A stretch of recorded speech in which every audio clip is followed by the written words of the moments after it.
ทำเองได้ เป็นตัวอะไรอ่ะ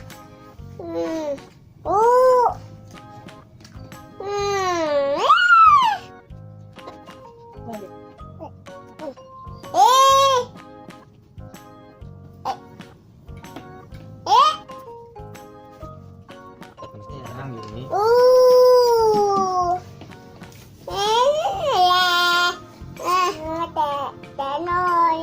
เป็นแบบเหมือนให้ลอกลายตุ๊กตาอะไรสักอย่างเลยนะพอใส่ลงไปในเนี้ยมันก็จะลอกลายได้นั่นก็เป็นแบบของเด็กๆเขาอะลอกลายเฉยๆนะ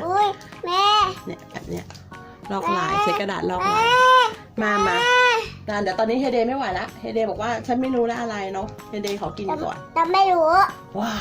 ฉันไม่รู้อ่ะ ฉันไม่รู้แม่ไม่แตะไปได้ ดึงเล แม่ ย แตะหน่อย จับ แม่แตะไปไป อ้าวแกะแล้ว แตะ อะไรมากมาทำหน้า เริ่ม เอาปากให้กล้องดูสิ เฮ้ยเฮ้ยเฮ้ยเฮ้ย ลอกลายลงไปนะคะ แล้วเราก็เอาออกมาแบบเป็นตัวใหม่อะไรอย่างเงี้ยเนาะ เด็กๆเขาน่าจะเล่นกันสนุกอ่ะ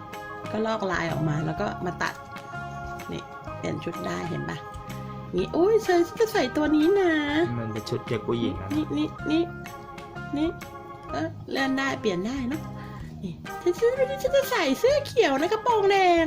เห็นไหมฉันจะใส่เสื้อเขียวนะกระโปรงแดงวันนี้เธอ อะไรอย่างเงี้ยเนาะ เหมือนตุ๊กตากระดาษแต่ว่าแบบเลื่อนไปเลื่อนมาอย่างเงี้ยแล้วก็ใช้กระดาษลอกลายเอาให้เป็นชุดใหม่อะไรเงี้ยนะคะอร่อยมากไหมครับ เฮ้ยเฮ้ยเฮ้ยเฮ้ยเฮ้ยเฮ้ย ขอตัวไปกินก่อนนะคะแล้วเจอกันใหม่บ๊ายบาย